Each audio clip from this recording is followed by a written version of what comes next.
Good evening. It is great to be here amongst this wonderful audience this evening. I want to thank Gulnas from the She Inspires Foundation, Stepping Stones Program, Innovate UK, and the Bolton College for giving me this opportunity to speak to all of you this evening on the impact of AI to small businesses. Running a small business always keeps us on our toes. Being an entrepreneur myself, I understand the challenge of us being deprived of time or the feeling that there is something pending to be done or there is always something more to be done. Growth is an important aspect for every business. Something that goes along with growth and supports growth is customer experience. For us to succeed in the digital world, we need to be very good both with customer experience that will drive growth. Today, in the remaining time, I will talk about how we could use AI to improve customer experience and also ensure it supports you in the area of growth. To do that, we will talk about use cases in the area of marketing, sales, and customer service to take this further. Let's talk about marketing. I'll take a use case of a wellness coach. Now, a wellness coach has a website and she's regularly blogging. Now, think of a scenario where the wellness coach is going to a chat application and starts talking to the chat application about, I want to write a blog on stress management. And here is my initial thoughts on what I need to do. And these initial keywords about the stress management could help the AI generate an outline of what the blog could be.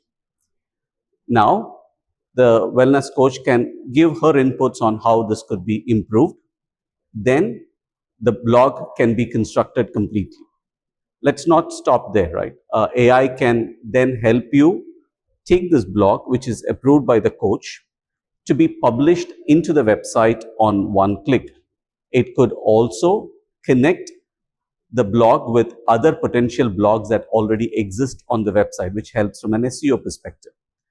You could also take the blog. AI can help you to generate a LinkedIn post that could be targeted on B2B businesses or working professionals who could be the wellness coach's audience.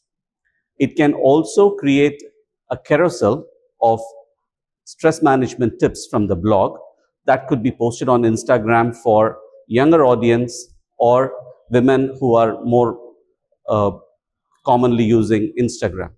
It could also talk about in terms of generating a video script and also generating the video.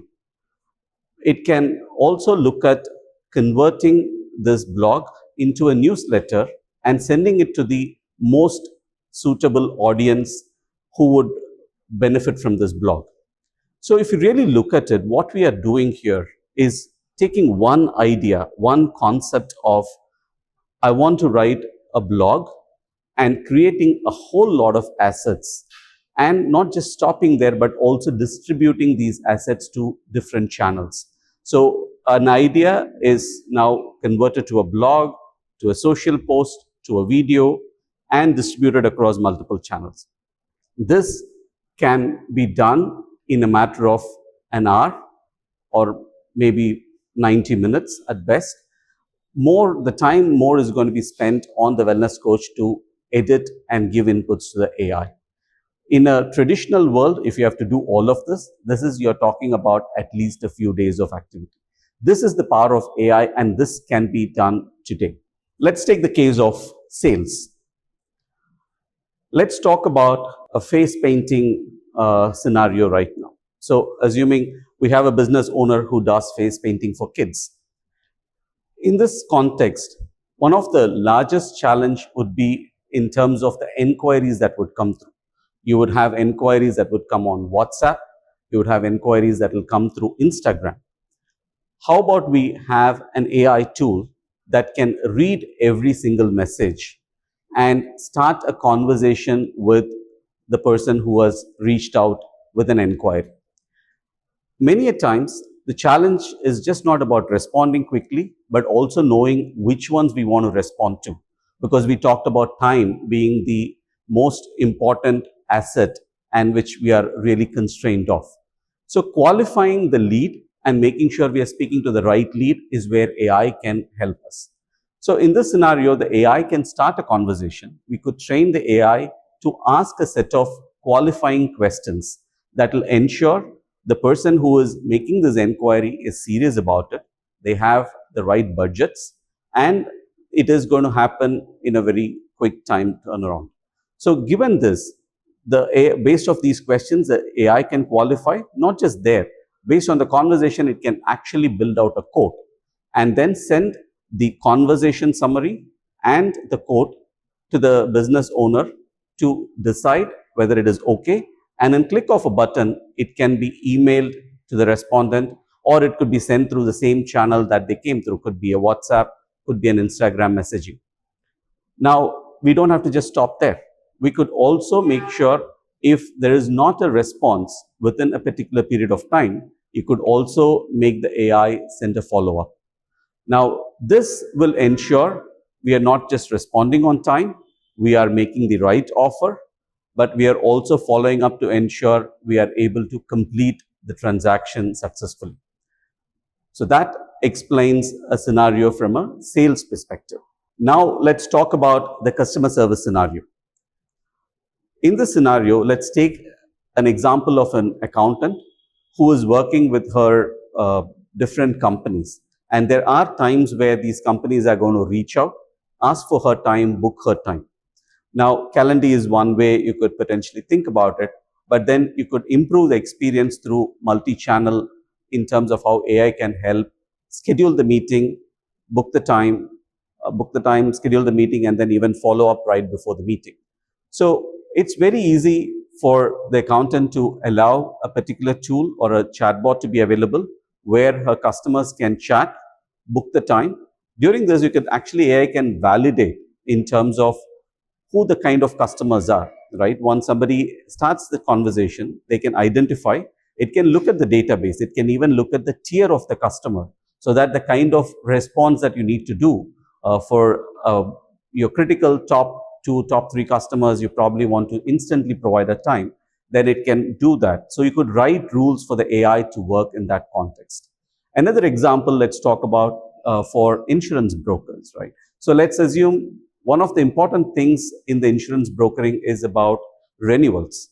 So the AI can be programmed to understand all the existing customers, their policies, their renewal time frame. And you could do 2 things. One, you could potentially look at the usage of the policy, come back with potential recommendations of what could be more suitable policies, if there is a possibility for an upsell or a cross-sell. If none of that exists, at least a simple renewal, it could set up a model where it can either send out a series of emails, or it could remind at the right time where a particular renewal has to be done. So these could again be simple, straightforward AI scenarios, but each of this is very valuable when it gets converted into revenue. It gets improved from a customer experience standpoint, so you're not missing out any important critical milestone or a timeline. To sum up, AI is here, and AI is here to free up your time, let you focus on what is most important for your business and what you love to do, right? And by being there, it is helping you deliver superior customer experiences, helping you to grow your business consistently. Most importantly, I would want all of you to take back the message that AI is just not for big and large enterprises. AI is here for small businesses. It is affordable. It is something that you could build these solutions in a matter of weeks, and you could also start seeing return on investment very quickly. What I would also want you to remember is the competition around you is building up very fast. What is accessible to you is also accessible to the competition. In an essence, AI is providing everybody a reset. It allows you to kind of rethink and build from here. It also allows every small business to expand into new markets, compete equally on an equal footing with enterprises and also with their competitors. So the essence is going to be to act today and act quickly. If I have to talk from our business perspective, one of the guiding factors for us of how we are applying AI for ourselves is the customer experience. We have kind of come up with a concept of saying we want to improve customer experience 100x. And that kind of helps us to rethink how we could use AI, apply AI to not just enhance our current business processes, but also reimagine those business processes. So you could use AI to drive efficiency by making your current process faster, but you could also think about new ways of how you could deliver business to your enterprise, to your customers and your audience. It's like the iPhone moment, right? When iPhone came, it kind of changed the way you would look at business, how online business became a prominent thing and became a very important part of everybody's life. AI has the potential to change and reimagine certain things. So I will encourage all of you to share your biggest challenge. And we are here, happy to answer questions or help you to rethink and use AI in your business. Thank you for the opportunity and have a great evening.